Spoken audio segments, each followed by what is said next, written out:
Comunidadfeliz.cl, plataforma para administradores de condominios, corredora de seguros, control de acceso para tu edificio y más. Presenta Clave Morse.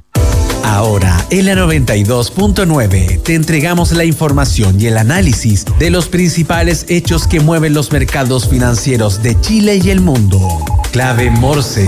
Decodificamos los conceptos económicos para el ciudadano de hoy. Daniel Fajardo y Felipe Reyes analizan la actualidad económica y sus conexiones con la política, el medio ambiente, la tecnología y más. Bienvenidos a Clave Morse.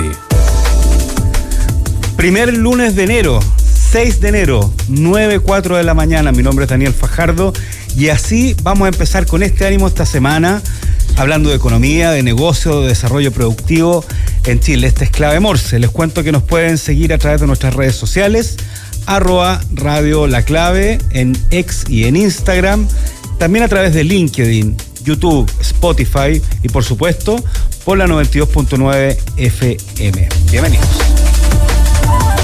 ¿Estás buscando una nueva administración para tu edificio?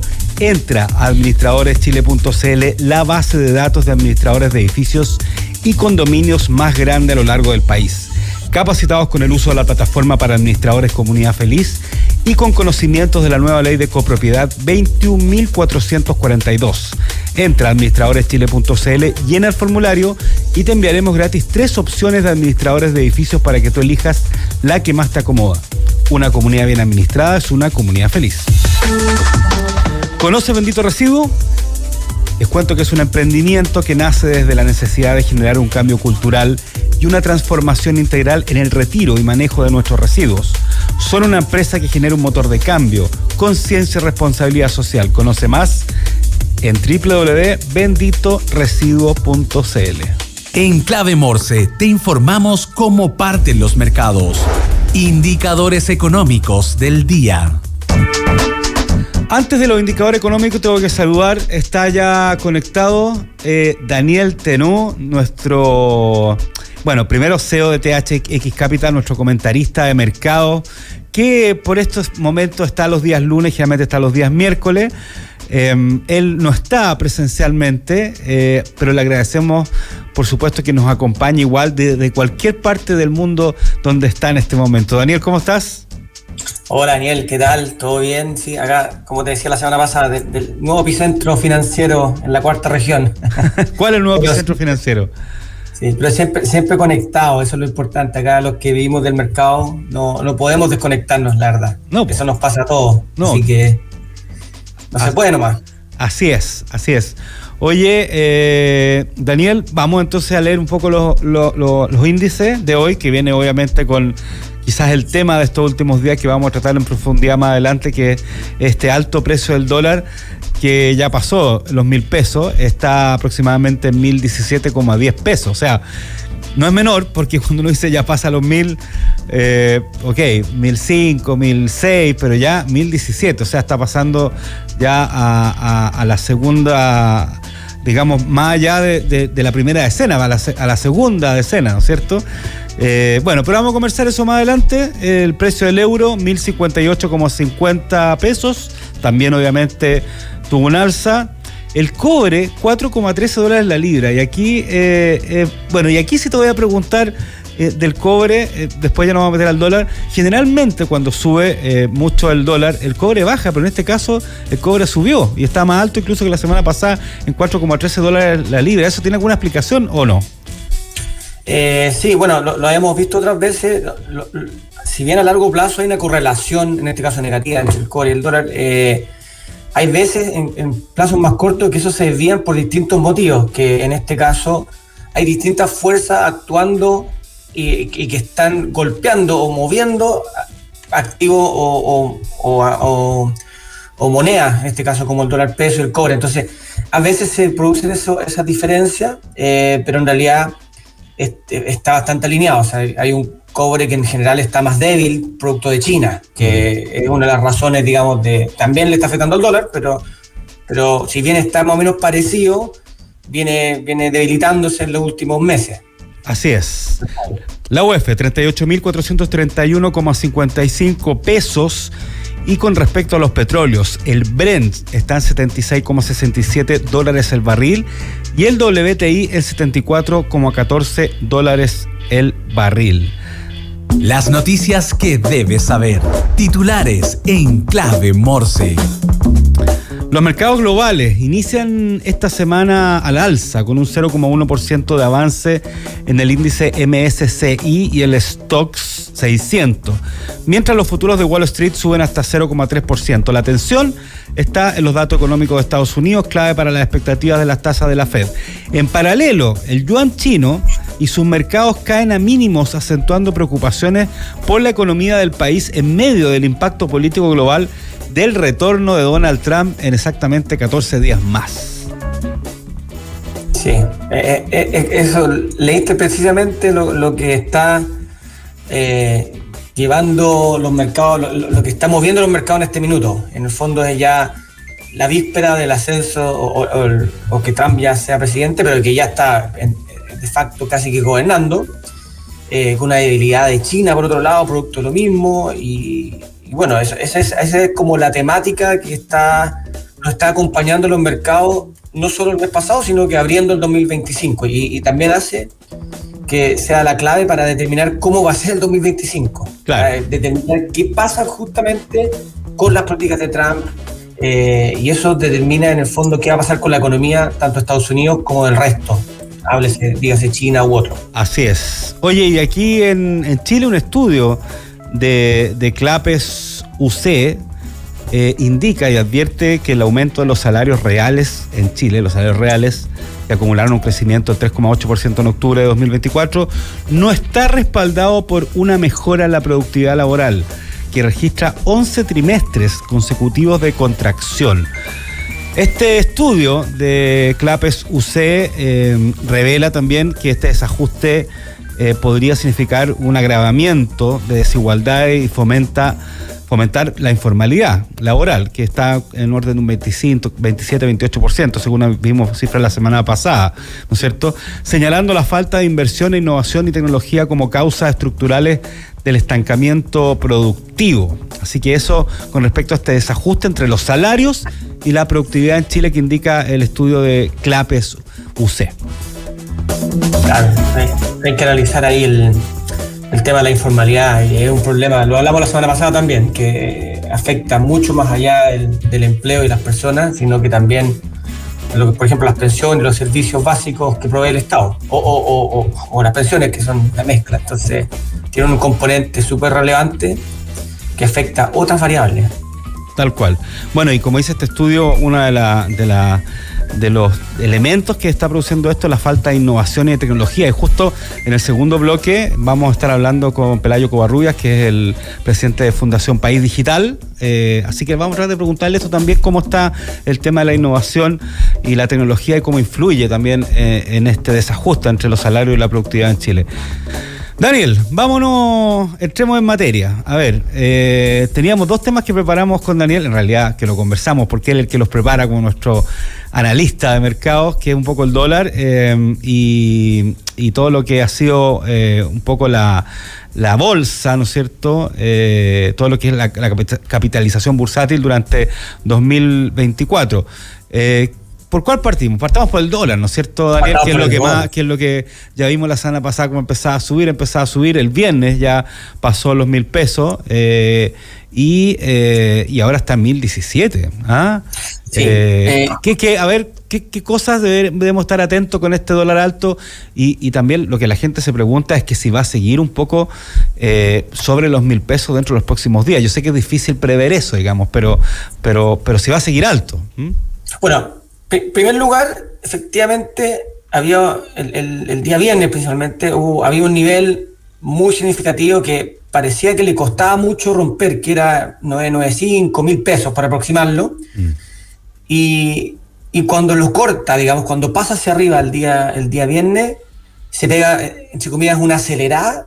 De ahí vamos a explicar un poco por qué pasan esas cosas, y se empina hasta llegar a los 1.020 pesos, ya que fue relativamente el cierre, que fue 1.018, que fue el cierre del viernes. Hoy día, la buena noticia es que abrió bastante más abajo, estamos a niveles de 1.007, que es más bajo que 10 pesos más bajo de lo que cerró el día viernes. Eso está operando en estos minutos.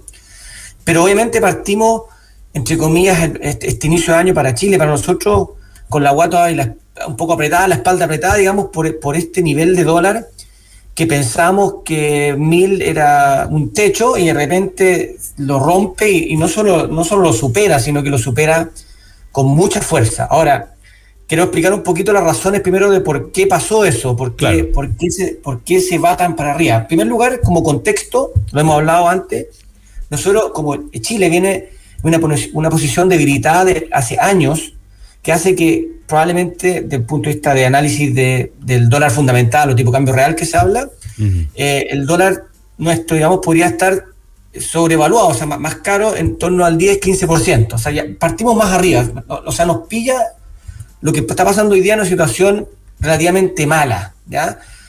Y lo que pasa para esta subida de este último meses tiene que ver no con nosotros particularmente, sino que tiene que ver con efectos internacionales, ¿ya? Entonces nos agarra a nosotros en un mal pie, y ese es el problema. Cuando uno está en mal pie y pasan cosas malas afuera, es un doble impacto en el fondo. Claro. Son dos combos que te llegan. ¿Y qué fue el segundo combo, digamos, para el efecto del dólar? Es una China muy debilitada, tanto por su propia idiosincrasia, su entorno interno, que no ha podido mejorar, que está casi en una deflación, y por otro lado un Estados Unidos que se está fortaleciendo mucho, y eso tiene que ver con el dólar, digamos, el DXY o el dólar americano contra todas las monedas, no solo contra nosotros. Entonces tenemos en esta segunda subida ese efecto que es internacional, pero venimos precedidos de un problema nacional, que tenemos un premio al dólar que está alto. Entonces, cuando muchos hablan de que este precio es muy caro, es muy complicado, y que capaz que el Banco Central podría intervenir o alguien, no, es muy difícil, porque esta subida no tiene que ver con algo de Chile. Entonces uno no se puede, como país chico,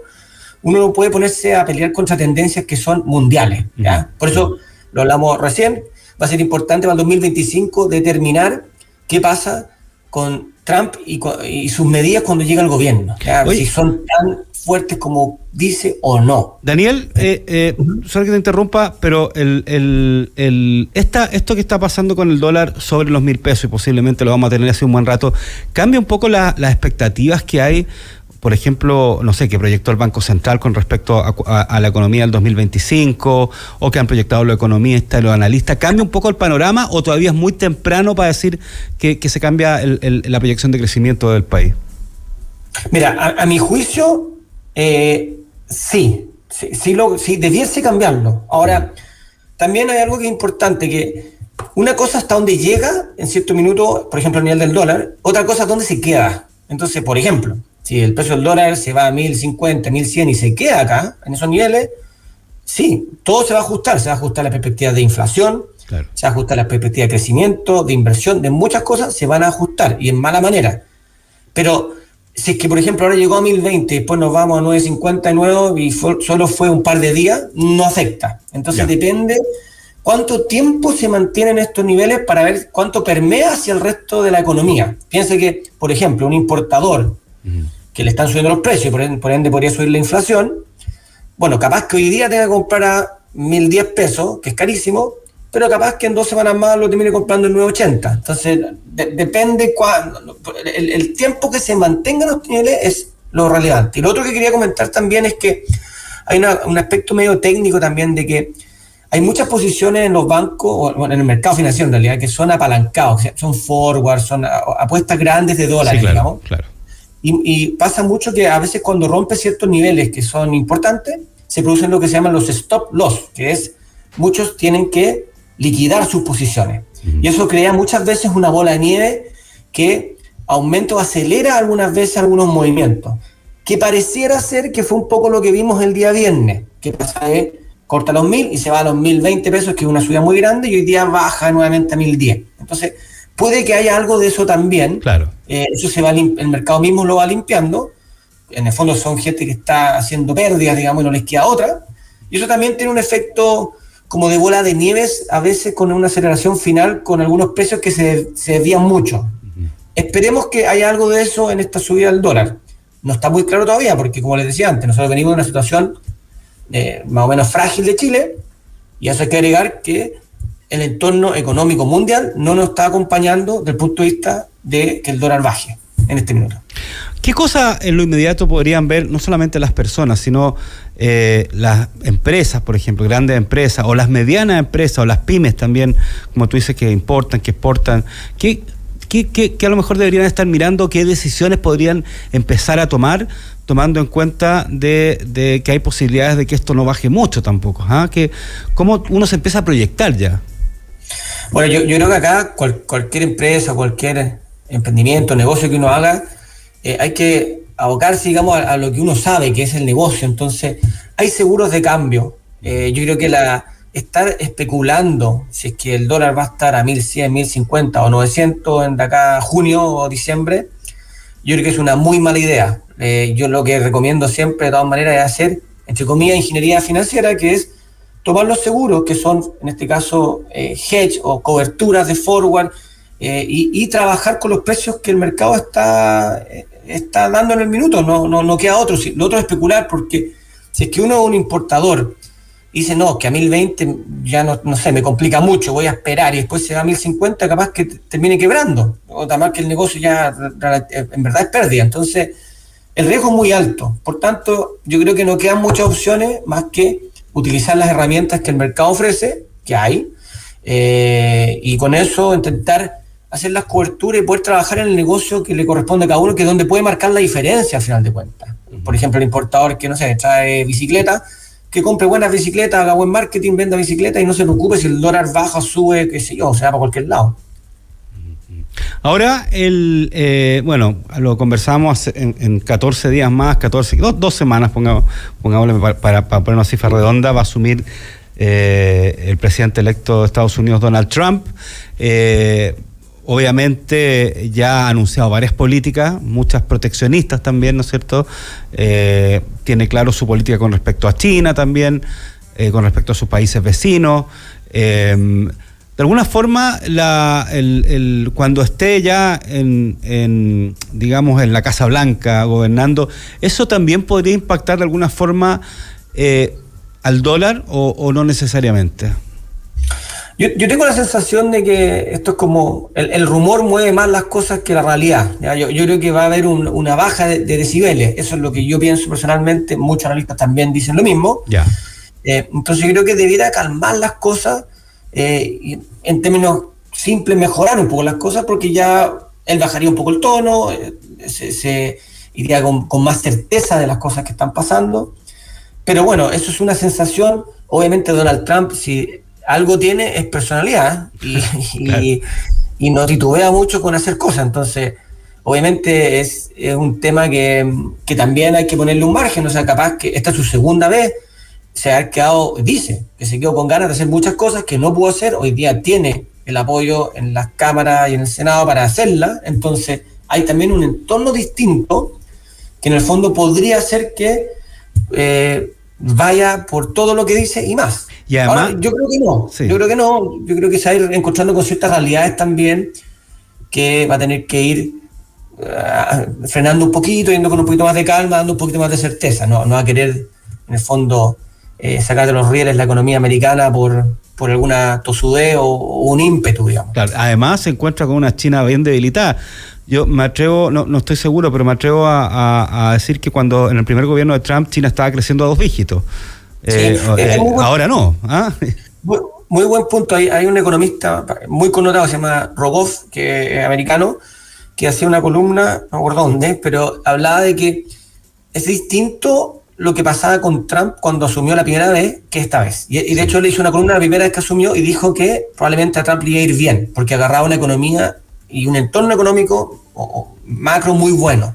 Dijo, de hecho, muchos lo atacaron por eso. Y terminó siendo así. Hoy día dice que es distinto porque agarra un entorno mucho más desafiante. Que no dice que le va a ir mal, pero dice que no es igual de bueno el panorama económico esta vez a como cuando asumió la vez pasada. Y eso podría marcar una diferencia significativa. Entonces, me quedé harto con esas palabras. Tú mismo lo dijiste recién. Yo creo que hay algo de eso y probablemente eso mismo haga que tenga que, en el fondo, matizar un poco sus acciones. Creo yo. Pero de nuevo, no sabemos. Claro, vamos a ver qué pasa. Oye, vámonos al ámbito local. Justo estaba leyendo un artículo que compartí contigo que saca hoy día Pulso, ¿no es cierto?, que indica un poco que por primera vez desde 2021 el Banco de Chile se posicionó como la empresa con mayor capitalización bursátil del IPSA durante el 2024. Ya todavía estamos en los cierres de 2024, alcanzando 11.511 millones de dólares. SQM, por otro lado, afectada por la caída del precio del litio, cayó al segundo lugar con 10.308 millones de dólares, una baja de 38,3%. Este artículo destaca varias cosas, como por ejemplo el retorno de Falabella al top 5 de las mayores empresas, ¿no es cierto?, de capitalización bursátil, recordemos, capitalización bursátil, impulsada por un alza del 42,5% en su valoración. ¿Cómo cerramos ya el 2024 con capitalización bursátil con respecto a las diferentes empresas que están en el IPSA? Sí, yo creo que esto es entretenido. La capitalización bursátil es qué empresa, cuánto vale la empresa. Sí, claro, como valorización, claro. Para traspasarlo a todos los escuchantes. Y claro, efectivamente, la empresa que más valía en Chile, sin contar Codelco porque no es privada, es pública, claro, entonces pública, no tiene valor en bolsa. Sí. Era Soquimich hace un buen rato, SQM. Y bueno, la caída del litio, que cayó de su pic de $70.000 la tonelada, no sé qué, cuánto es, a 10.000, o sea, cayó muchísimo, 90% prácticamente, afectó muchísimo la valorización de SQM. Y eso hizo que en el fondo la acción de SQM vale menos que lo que valía hace años atrás. Y por el otro lado, el Banco de Chile y los bancos en general han tenido utilidades bastante buenas, y eso ha hecho que la valorización de esa empresa haya crecido y le haya arrebatado el primer lugar de la empresa que más vale en Chile en cuanto a plata, digamos, en precio. Sin contar la pública, que sería Codelco, que valdría más. Pero sin contar eso, sería la empresa privada más grande. Entonces, esos son movimientos que el mismo mercado va determinando. Eso se ajusta según los precios a los cuales se transan las acciones en el mercado, en la bolsa. Y es bien entretenido porque hoy día tenemos que el Banco de Chile es el primer lugar, SQM el segundo, tercero Enel, la compañía eléctrica, que algunos problemas tuvo el año pasado, Santander, otro banco, y quinto lugar, como decía Daniel, Falabella, que vuelve al top 5 después de una subida importante, por ahí una pelea de control que está, y buenos resultados que ha tenido. Otras que destacan son LTM, que vuelve a estar dentro de los top 10, Cencosud, Jumbo, como lo conocemos mucho, Copec, BCI, otro banco, son entre las empresas que más valen en Chile. Obviamente son nombres que todos conocemos muchísimo. En algún minuto antes, me acuerdo, Copec está entre esos primeros lugares, hoy día no está, debe estar ahí, eso sí, cerca del top 10. Así que hay que ir viendo, eso obviamente tiene que ver con la valorización de los precios de las acciones, que todos los días se transan y el mercado va determinando si es que los negocios valen más o menos. Así que está entretenido. Esperemos que Soqui vaya repuntando. Yo creo que también acá es un baño de realidad respecto a la política nacional del litio, en cuanto a que cuando se hizo, el precio del litio estaba, no sé, 60.000, 50.000. No, un precio increíblemente mayor al de ahora, o sea, era otra cosa, claro, otro mundo. Claro, pero de repente esos son los temas que se hablaba incluso como ironía de que iba a pasar lo del salitre, de repente no íbamos a demorar y capaz que ya no iba a servir. Bueno, el litio sigue sirviendo, pero vale muchísimo menos. Y en el fondo, con las trabas, perdimos, no sé si para siempre, pero perdimos una oportunidad o una ventanita que estuvo muy buena, que hoy día ya no es tanto. Sumado a la baja del precio del litio en general a nivel mundial, digamos. Por supuesto. Y al problema con China, claro. A raíz de eso, en el fondo, tuvimos un muy buen precio, y en vez de ir en ese minuto a buscar inversión y aprovechar esa bonanza, esa ventana, que no sabíamos si era una ventana o no, se pusieron trabas. En este caso con la política nacional del litio. Y ahí quedó. Entonces, bueno, y hoy día la realidad es distinta, es mucho menos atractivo desde el punto de vista de precio, y yo creo que son enseñanzas que tenemos que tomar. Lo del salitre fue hace mucho tiempo, así que capaz que se nos olvidó a todos, pero algo así fue. Hace un siglo aproximadamente, podríamos decir. Ojalá que no terminemos con teatros con Pino Oregón como terminaron ahí en Humberstone. Oye, ¿por qué los bancos tuvieron tan buen desempeño este año 2024 que pasó en valorización? ¿Tiene alguna explicación o no? Mira, yo creo que para los bancos siempre tienen una posición de descalce de moneda que se llama, que es bien grande, que tiene que ver con UF versus pesos. Entonces cuando la UF es alta, que lo fue este año, en general ese descalce son bien grandes, son posiciones gigantescas, en general tiende a beneficiar mucho a los bancos. Son posiciones activas que toman la mesa de dinero.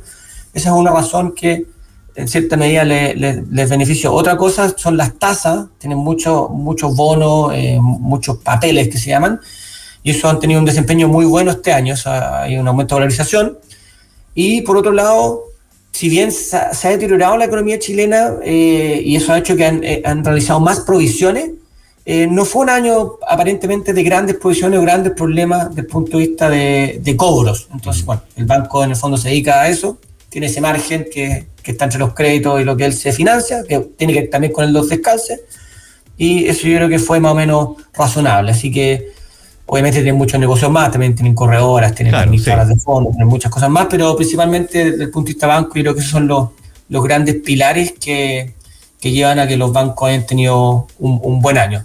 Siempre destaca uno más que otro, sí, claro. Algún banco está más fuerte en tesorería, otro estará más fuerte en la parte de empresas, pero en general fue un buen año para todos los bancos, no solo para el Banco Chile. Daniel Tenú, director ejecutivo de THX Capital, 1.000.000 de gracias por acompañarnos como toda la semana en Clave Morse, dándonos esta visión de mercado, y espero que sea una excelente semana para ti. ¿Ah? Ya, pues los dejamos con el dólar a 1.007. A 1.007, ya, bajó un poquito con respecto a cómo partió. Ya, sí. Un pequeño respiro. Oye, te invito a que te quedes escuchando y a todos los que nos están escuchando o viendo Clave Morse, porque ya viene en el segundo bloque, vamos a hablar de el tema digital, de la tecnología, cómo viene el país al respecto con Pelayo Covarrubias, presidente de Fundación País Digital. Nos vemos un ratito. Chao, chao.